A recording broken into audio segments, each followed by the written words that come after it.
All right, today we're joined by Jakari Robinson of the Calgary Stampeders.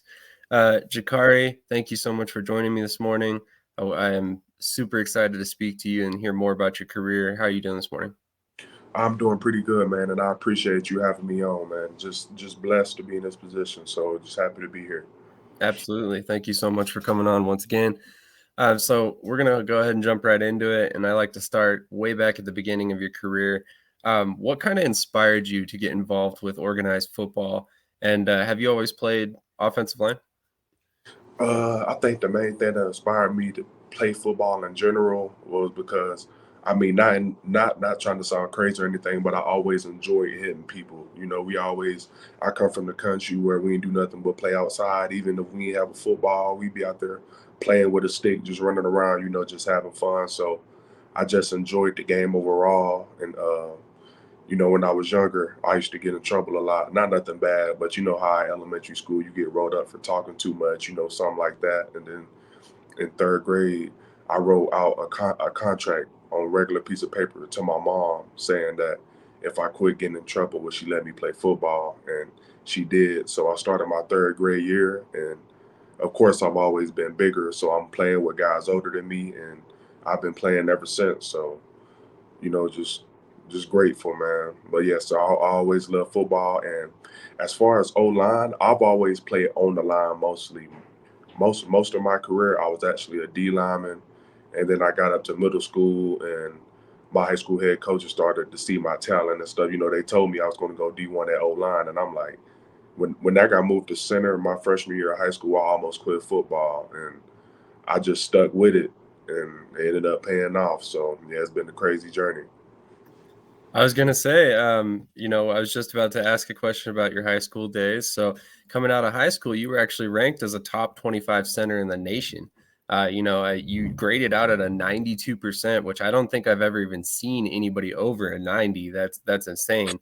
And then you also had, I believe, 46 pancake blocks, according to some statistics I found. Um, it, it's so crazy to hear that you almost quit football and then you went on to be so amazing and like one of the top echelon players at your position. What kept you motivated and what kept you moving through, despite the fact that you obviously sound like you didn't want to play offensive line originally? First of all, of course, it was all God, man. Just I was raised up in the church, so every time I had a problem, my mom and everybody just encouraged me, just keep praying and doing what you got to do. And then on top of that, my mom and my family, they worked so hard. My mom always had 2 and 3 jobs my whole life, and just seeing her and my granddad and grandmom, just working to make a way for us, like I knew I wasn't gonna give up, but it was just hard times. Just moving to a position to where you're snapping the ball and you're backpedaling, having to block D linemen. And I was a freshman with the varsities, really had a chance to start, but it just took me a season to really get acclimated to center all the way, man. But I just say mostly just God and then my parents and deep down inside, like I knew I wasn't gonna never quit, man. But it was just at first it was just so hard. I'm like, oh my God, like how come out of everybody I got picked to play center? But you know, ended up being a blessing. And, especially with me only being 6'1", centers the one position in professional leagues to where you can get away with being 6 foot, 6'1". So it all just turned out to be a blessing in disguise. 100% true. Um, I'm kind of curious. Do you do any long snapping? Uh, I haven't long snapped like officially, but I did do some. I went to this national scout combine back in February. Just to try to help to get my name out there more. And they asked me if I could long snap. I told them yeah, knowing I probably only long snap like 2 or 3 times my whole life, and I had a decent day or whatever. So I'm not officially a long snapper, but at the end of the day, I'm gonna do whatever I can to contribute to the team. I love that answer. I love that answer. Special teams is always one of the ways to make rosters. So why not, right? No doubt. So, following graduation, you decided to begin your college career at the University of Cincinnati. What ultimately led you to Cincinnati? Uh, the main thing that led me there is, I mean, it was funny, I was getting offers, but because of my height, it was a lot of like, group of five and FCS and stuff like that. And don't get me wrong, there's nothing wrong with that. It's all a blessing. But after going to all these camps and destroying a lot of recruits and stuff like that, I was just like, man, the first one of the first schools they give me a chance, I'm end up going to. And Cincinnati was my 17th offer, but it just I took a visit there and I loved it. And at the time they had Tuberville and JB Grimes, who were both very known at Auburn because I grew up an Auburn fan. So when Cincy threw me the offer, I couldn't resist. And then after they offered me, they ended up leaving. And then Coach Vick came in that January before I came in, and just talking to Coach Vick, and he reoffered me, and just hearing him talk and seeing the plan he had for Cincinnati, I mean, I just couldn't resist and ended up coming in and redshirting my redshirting my freshman year, and then the year after that, they had a 6-year center, but this was before COVID. I think he had medical years or whatever. He ended up breaking his ankle like game 3 or 4 of my redshirt freshman year, and then I ended up coming in, and that's where everything started. So it was just the city. I mean, I still have a lot of love for Cincinnati, man. It was just overall, it was a great experience. Absolutely. What I was going to ask you about is after redshirting in 2017, you were actually a part of a line that blocked for a rushing attack that set a school record with over 3,100 rushing yards. Is that something that you take pride in as an offensive lineman? Always, man. Ain't nothing better than, I know they say a happy wife, a happy life, but I put a happy running back right beside that. So just coming in and just, I don't know, it just gave me a sense of confidence that, I mean, I've had before, but just knowing like, I don't, you know how it is, it still blew me. Like, we're really on TV. We're really like scraping the top 25 and the whole college football. So it definitely, I mean, it was definitely happy moments and stuff like that. And it just motivated us knowing that, you know what I mean? Like, I mean, we were still a up and coming program, and just seeing us go from a 4-win season to changing that around to, like, I can't remember exactly how many we won, but maybe like 10 games, changing that around in 1 year, it just let us know like the sky's the limit for everything. Absolutely. And speaking of the sky's the limit, in 2019, you kind of stepped up your game even more. You become a full-time starter. You end up starting every game, and you were named to the Remington Award watch list. Does being named to a watch list still matter to you, or was it, I didn't win the award, so it's a slight? I mean, at the end of the day, it's all a blessing.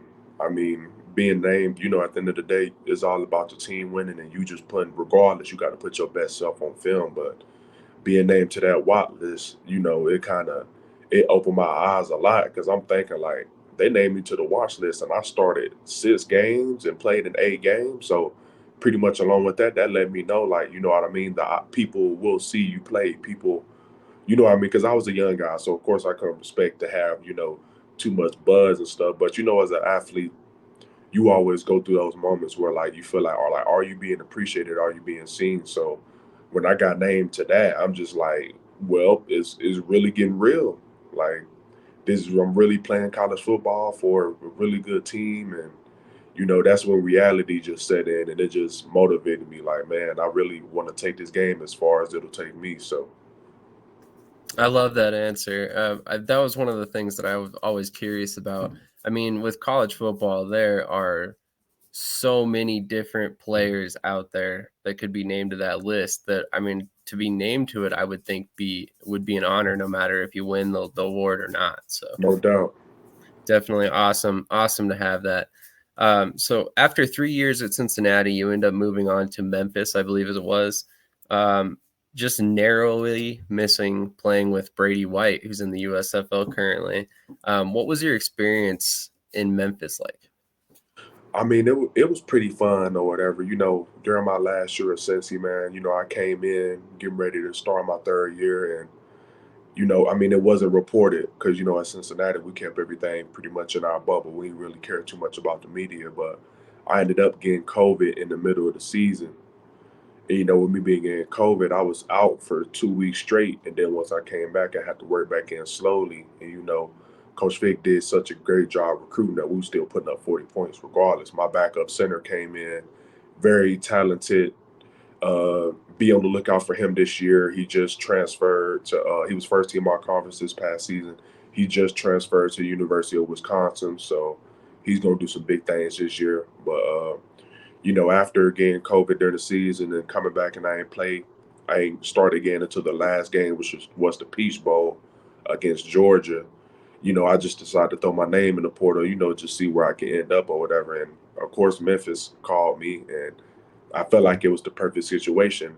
And overall, I love the situation at Memphis. The only thing with me was pretty much like, they recruited me and they already had a center who they highly believed in. You know what I mean? So because when I came in, I figured I kind of, sometimes you don't see reality until you get there. And I came in, I'm like, oh snap. But at the same time, I just had to be positive. And even with me, never starting and playing the 8 games, and I still came through when they needed me or whatever, it was still a great experience. You know what I mean? Being around a whole bunch of guys who were in the NFL now. Like you said, Brady White, he was a coach on the staff. Calvin Austin got drafted to the Steelers. He's going to pop off this year.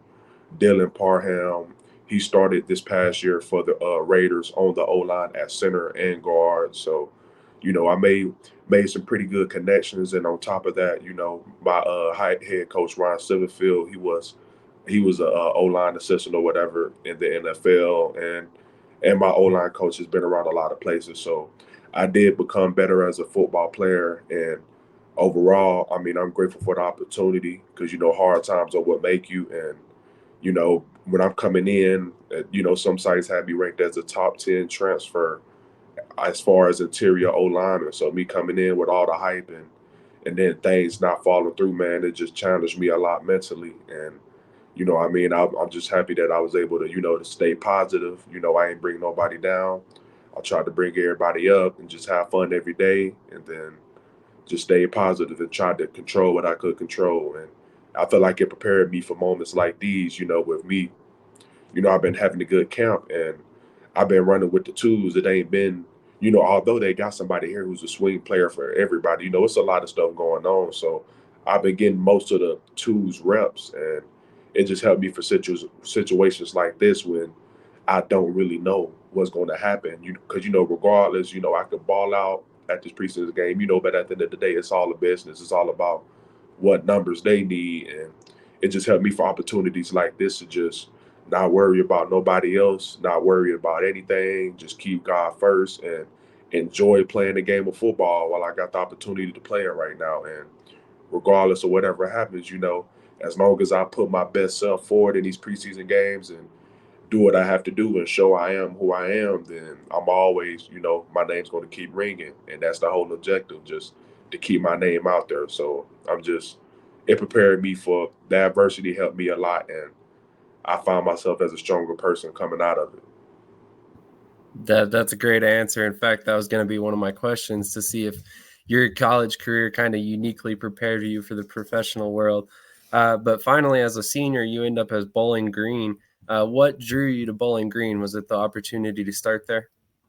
Yes, sir. Because even with me only playing the 8 games, like you would be surprised who was still reaching out to me. I still had schools like Houston, Auburn. I still had like bigger schools or whatever. But honestly, when I hit the portal, I was feeling I ain't gonna say I was feeling bad about the situation, but just coming from Memphis, I'm like, at this point, man, I don't care about hype. I don't care what the team is.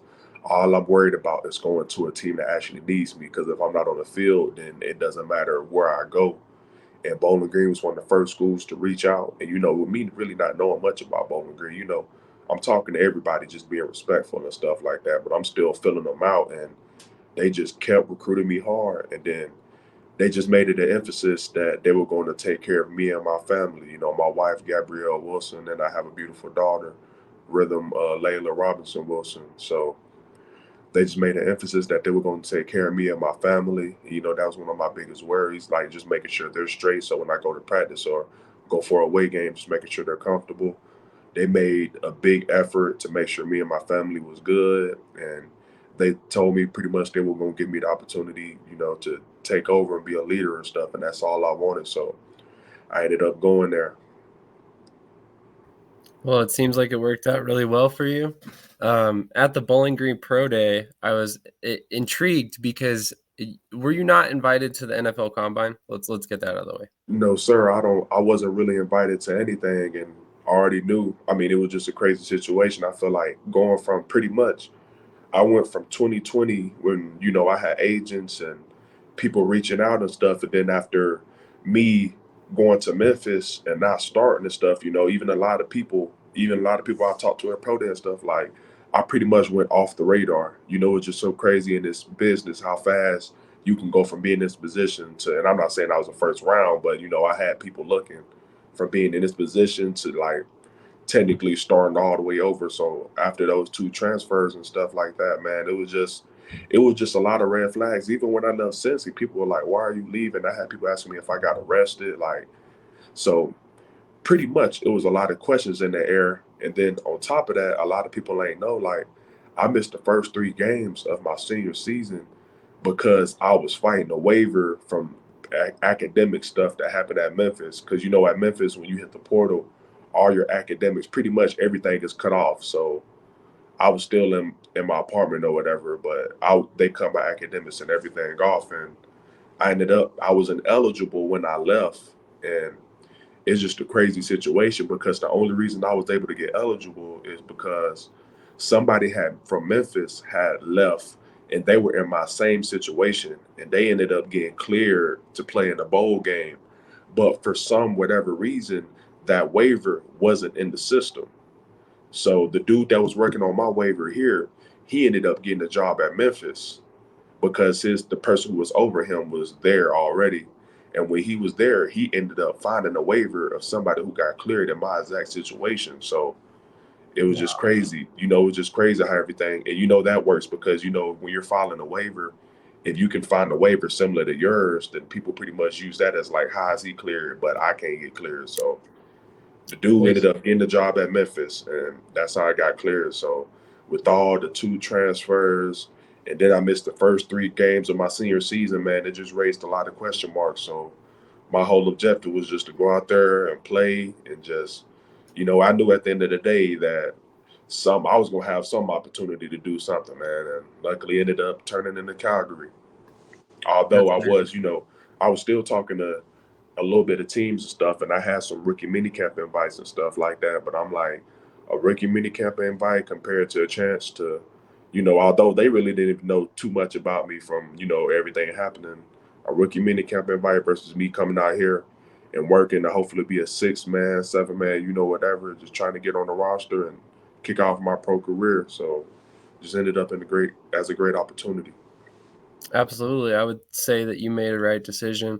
In fact, I work for USFL and CFL News Hub, where I cover the Ottawa Red Blacks specifically. But we talk about it all the time. And I mean, if you're in a position where you're going to get a rookie mini camp invite, but not necessarily a contract, or you're getting a contract from a CFL team, that's kind of a no brainer. Why wouldn't you take the contract? It's not necessarily guaranteed that you make Calgary, but it's a lot better opportunity and a lot better, chances that you would, stick there given the fact that they were willing to commit to you. So No I doubt. like that thought for sure. No doubt. So at your pro day, you kind of tore it up. You were top 5 in, or your position group that would have attended the combine with 30 bench press reps, and your arms measured in the top 5 as well, which obviously that's a huge advantage as an offensive lineman. With this in mind, do you consider yourself more of a run blocker? Given that strength kind of directly coincides with that, or do you prefer to pass block? I think, and I say, first of all, I say it kind of sucks because, a lot of people don't know is that I lightly pulled my hamstring the last day of February and I had pro day March the 20th. So pro day was my first time running full speed since I tweaked my hamstring or whatever. So I knew my 40 time and stuff was supposed to be a little faster, but I think the biggest part of my game that stood out was just my blocking in space. It's a lot of plays where they pulled me and had me running downfield blocking safeties, linebackers, DBs, and I feel like that's where I come in handy because I'm very light on my feet. But when I get there and I grab somebody, I'm gonna be running with them, and I'm gonna do it the legal way, but I have the power to hold on to them while still having the speed to stay in front of them. So I think that's one of the biggest parts of my game. And I will also say right now it's hard for me to pick from run blocking and pass blocking, man, because I'm still learning. You know what I mean? Over my college careers, I thought my technique was stuff on point, but the more I learned, the more I realized like, yes, I'm good at blocking people, but like I use way more energy than I really have to. I'm so used to people putting their head down and bull rushing that I was used to, getting into their body and holding on and stuff like that. And now that, of course, I'm on a professional level and going through the coaches I have, like he's teaching me more how to use my hands. And I just know it's certain things that once I keep learning, I'll be a much better player. So it's hard for me to decide between really pass blocking or run blocking, but overall, I just like great competition. So whichever one it is, I'm happy to do it. Absolutely. So, out of curiosity, if you were able to run the 40 again while you're healthy, what would you guess your time would be? Either a five flat or a 5-1. I ran 240s at the National Scout Combine laser, and and what was it at? It was in Indianapolis. It was where they have their training camp practices and stuff like that. And I think my physical time, I ran 240s. One of them was a five flat laser 503, and the other one was like a 515 or something like that. So I ran a five flat and a 5-1 laser. So I would have to imagine it would be somewhere. That's where I always run, somewhere around that time. That makes sense. So, to put that in perspective, I believe your time at the pro day was 5:28. So, definitely quite a bit quicker than that. And if you look at the scouting reports on you as a player, everywhere you're looked at, you're described as agile and quick. So, I saw that 40 time and I was like, huh, I'm curious. So, I'm glad you straightened that out for me and for anybody else who kind of looks in that and wonders. No Um, doubt. so coming out of college, what were you hearing about your future in the pros? I mean, you spoke about some NFL teams reaching out, but did you have any idea that you might be drafted, or were you just looking for the best opportunity available? Uh, 20 2020. Coming to that season after my first 3 years starting and stuff like that, I was hearing some good things. I was talking to agents, they was just telling me like, how there's rumors. They were saying there was a rumor that I was below 6 foot, and I'm like, no, I'm good right there.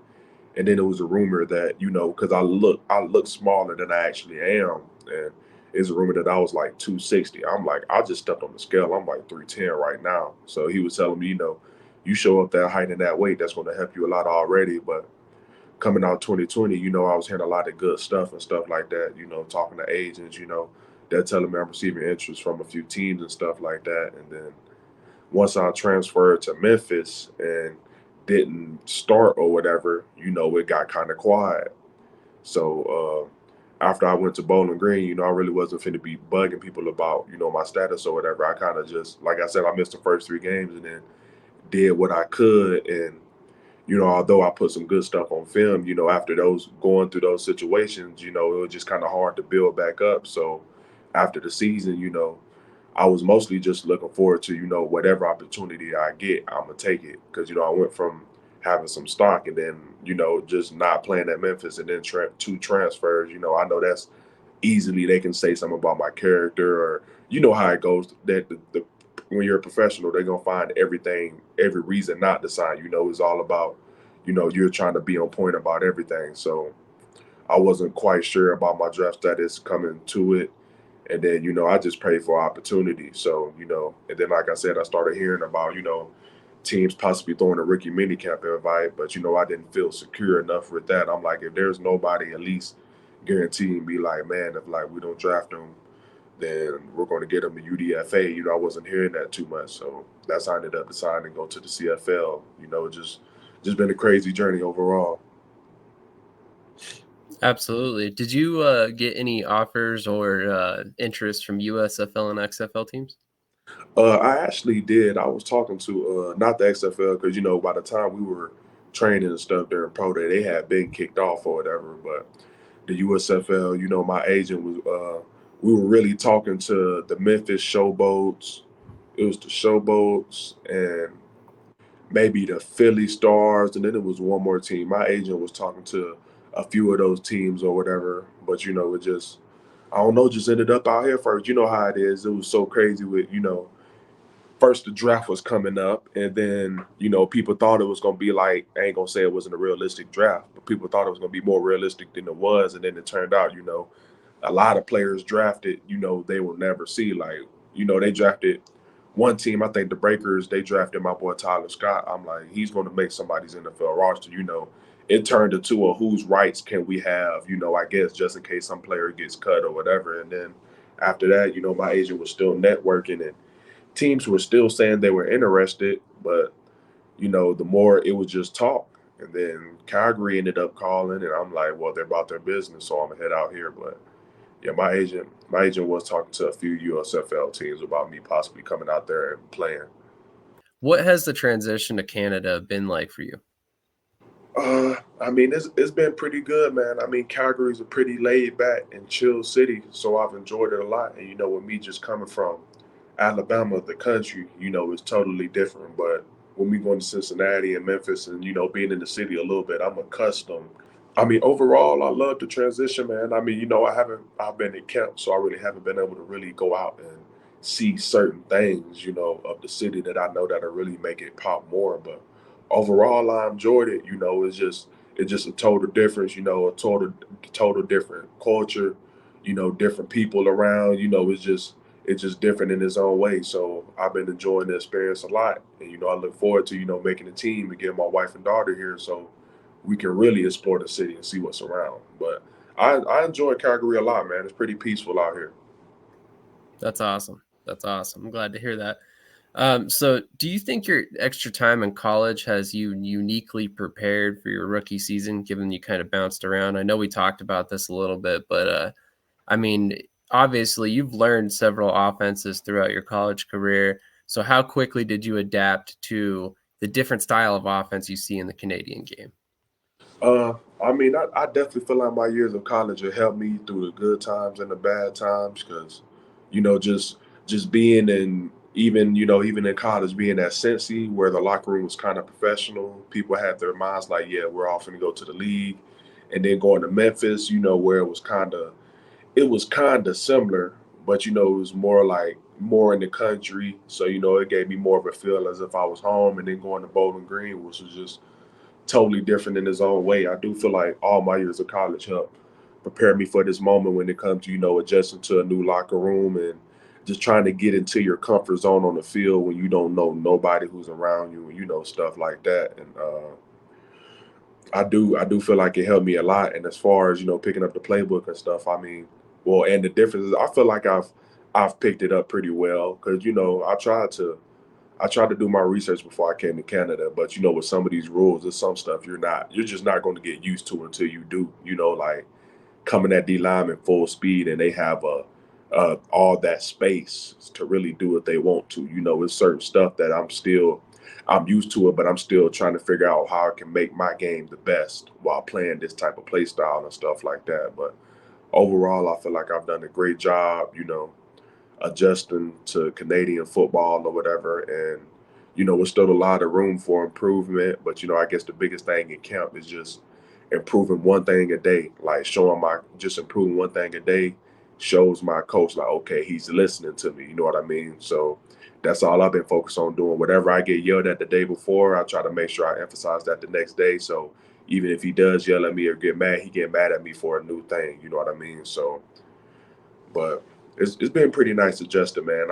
I feel like it made my love for football stronger, because it ain't like I'm going to the NFL and stuff, where I watch plenty of NFL film, and I know there's nothing that can prepare you for freaking Cam Jordan and stuff. But of course, the system wouldn't have been too hard to pick up, because it's all the same. But coming to Canada, where learning new rules to the game, things are called, is I mean, it's all similar, but they're called different things. It's all, I feel like it just all just made my love for the game stronger.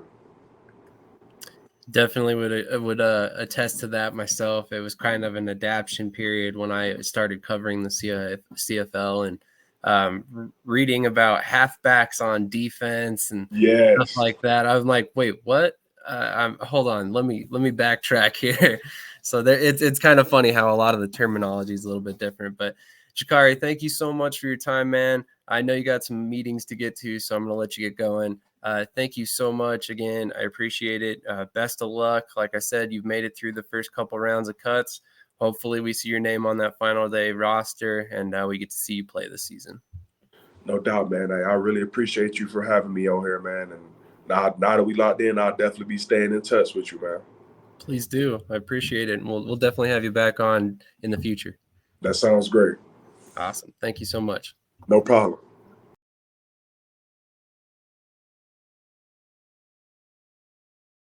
SeatGeek is the ticketing app for fans like Boomstick Lady. No free throw is safe from the roar of her sticks. SeatGeek helps her find a seat in the direct eye line of the shooter so she can sit where her boomsticks make the biggest boom. Everybody okay? SeatGeek handles the tickets to sports, concerts, and more, so fans can fan. That's Kentrez Bell, the 6'3" receiver out of Northwest Oklahoma State. All right, I'm very excited to be joined by this next guest, which is wide receiver Kentrez Bell from the San Diego Strike Force. The Strike Force are currently 3-4 at this point. Yes, They have dropped 2 games by 3 points or less, and just made a recent trade to bring in the Peyton Manning of indoor football in Nate Davis. Kentrez, how are you doing tonight? I'm doing great. How about yourself? I'm doing very well. Thank you for coming on. I really appreciate it. Thanks for having me. I appreciate it. Absolutely. So I wanted to begin with your college career. You actually started at, was it University of Nebraska Kearney? Do I have that correct? Yeah, I went straight to UNK out of high school. Very nice. And you played as a true freshman, which is obviously not very common these days. What led you to ultimately transfer out of Nebraska Kearney to Northwestern Oklahoma? Okay.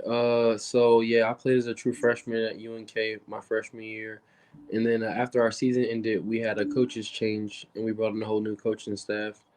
And that coaching staff was doing a different offense, more of like a triple option, more run style offense, so not very much passing. So which I decided to transfer school. Gotcha. That makes sense. Definitely want to be in a more pass happy offense when you're playing receiver, I imagine. Yeah, for sure.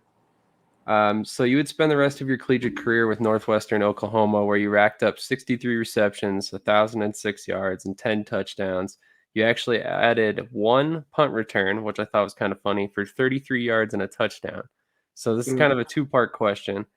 First of all, when you left college, did you think you had done enough to garner interest in the pros? With the opportunity that was set in front of me, I feel like I did enough with as far as the amount of times I got the ball, with the yards I put up and stuff like that. So as far as those my stats, yeah, I feel like I deserved an opportunity. Absolutely. And then the second part of that question is, was indoor football ever discussed as like an option when you were coming up through college, or was that kind of something that was off the radar for you at the moment? Yeah, I never really discussed, or like I've heard of indoor football, but I've never really like discussed or thought about that path. But it just so happens like after my senior season, when COVID hit, I didn't get a chance to do a pro day or any of that, and then like all the football leagues were shut down. So then that next year in 2021, the Iowa Barnstormers contacted me, and that's how I got into indoor football. Very nice. Correct me if I'm wrong, but you did you not do some coaching there for a minute? Oh yeah, I coached there after I graduated. I did a year of GAing, being a wide receiver assistant coach. So I mean, yeah, I started my coaching career a little bit. Very nice. Is that something you expect to revisit when your playing career's over? Yeah, whenever I'm ready to put a fork in it and it's all said and done, yeah, I'll probably resort back to starting my professional coaching career or however I go on about that. Interesting. I definitely will be looking forward to following that career after your playing career is done. Yeah, But for sure. something tells me you're just getting started on the playing field. Yeah, me being 25 helps. So I kind of got in this pretty young, which I love that for myself. So Absolutely. I mean, 25 years old and you're in your 3rd professional season and yeah, racking up very impressive statistics at that. So I mean, you're off to a great start in your professional career, I would say. yeah, I appreciate that. Absolutely. So one thing that kind of struck me as a curiosity here is obviously I spoke about it just a moment ago. You had one punt return for 33 yards and a touchdown. Why is it that you only got in the one time if you had a 33-yard Okay, touchdown? it's listed as a punt return, but no, we were punt blocking, so our return man was back there, Oh, and I went to go help block the kick. One of my teammates blocked it, and I scooped and scored it. So that's how that happened. okay, that makes a lot more sense. So in that case, that you just showcased your abilities on special teams in another manner, which is arguably more important. So I understand you're pretty close with a man who wound up playing in the Fan Control Football League, Sunday Dang. Did you ever consider the FCF for yourself? Yeah, no, Sunday, he's one of my close friends. I met him actually in Nebraska County our freshman year, and we transferred to Northwestern together. So yeah, that's one of my bros through this. So, but I heard about the FCF. I never really thought about, because like I said, I never really thought about indoor. But when he went to the FCF, he introduced me to the idea, and I kind of thought about it, but I was already into the IFL at that point, so I just thought about just sticking it out through the IFL. That makes sense. I mean, obviously the IFL is a little bit more prominent, a little bit more well known at this particular moment. No knock on the FCF though; they're coming up fast for sure. Yeah. So during your rookie season in the IFL, you played in 4 games, collecting 11 receptions for 129 yards and a touchdown. An impressive start to anybody's professional career, considering that short sample size you had there. How big of an adjustment was it for you coming to the IFL from the outdoor game? It was not really a big adjustment as far as the playing, but as far as like the speed of how quick everything's happens. So more so as far as running my routes, I know I got to get to certain spots quicker than I normally would have to be in outdoors. So that's basically the main difference. That's fair. That's fair. So, I'm kind of curious, and we'll get into this a little bit more in a little bit. But you've played with some of the best IFL quarterbacks in the league currently. I mean, you look at Nate Davis, you look at Darius James Peterson. You played with Daquan Neal as well, Yes, correct? sir. Yes, sir. He's quarterback my rookie year. So basically, 3 of the best quarterbacks in the league right now. How did these 3 men differ in what they asked of you as a receiver? Um, they all pretty much asked of the same thing from me, is just make plays when my number is called, which is that's what I'm here to do. So, but as far as playing style, they all pretty much have three different playing styles. Nate's more of an in the pocket gunslinger, is gonna get the ball out. And DJP, he's more of a, he can pass the ball, but he'll shred you on his feet. And then Daquan, he's a mixture of both. He has an arm, but he can also get on his feet as well. Absolutely. So, real quick question that's not really about your career, but were you surprised to see Daquan get USFL interest? Oh no, not at all. I wasn't surprised at all of that. Honestly, my rookie year, he honestly expanded my horizon as far as a quarterback. Like in college, I was always battling a quarterback. We don't know who my starting quarterback was going to be as far as going through my college career. So actually having a well-oiled quarterback was actually pretty good for me. That's fair. So in 2022, under Coach Moog's system, you end up racking up 32 receptions, scoring 15 touchdowns on the season, and amassing 455 yards in 15 games. How were you able to find the success in the red zone that you did? I mean, over half of, or almost half of your receptions were touchdowns. Yeah. As far as that, as far as the red zone, Coach Mose used to always just tell me I was gonna at least get at least one shot when we crossed into the red zone. So I just made the most of all those opportunities. That's awesome. That's awesome. So also in 2022, you had 11 tackles. Was that primarily from playing special teams, or did you actually play some defensive back as well? Yeah, Mogs, he wanted to use me so much on offense that when we did have DB battles, he wouldn't let me go over there to try to earn a spot for the DB. But yeah, mainly my tackles were all on kickoff. Gotcha. Gotcha. Also a very valuable skill to bring to the outdoor game. Should you get some USFL or XFL interest in the next couple months here. Yes, sir. So far in 2023, and hope I have these statistics correct. I just got them from the website today. So if they're not based on your most recent game, I apologize.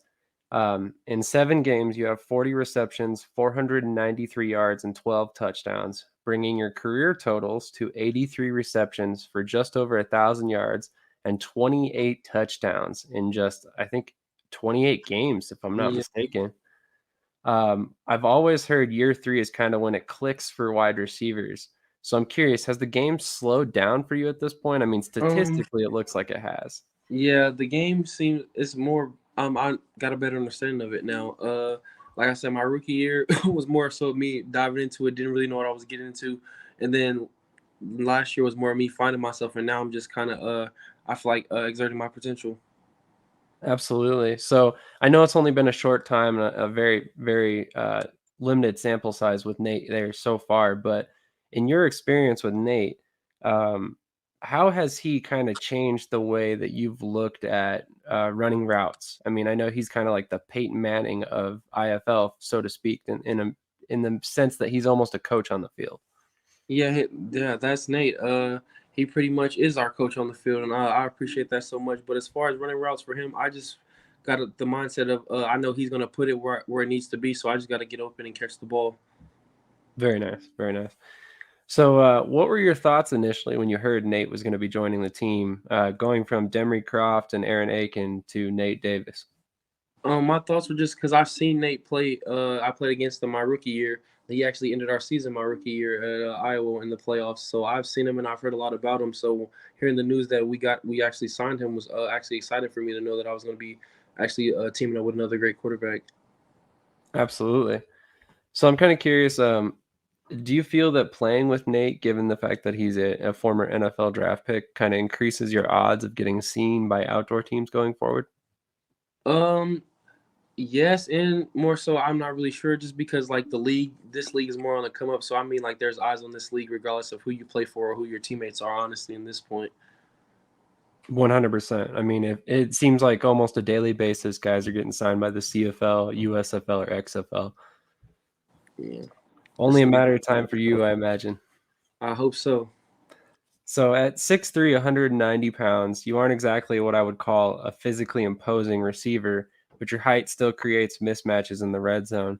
Other than this trait, what is your best ability on the field that was something that you had to work toward? For sure. My hands. I feel like I have really good, solid, strong hands. I developed that over the years. At first, coming out of high school and my early college years, my hands were kind of on the developing side, and then towards the back half of my college career and into my professional career, I started getting better with my hands. So. Gotcha. That makes sense. I like that answer.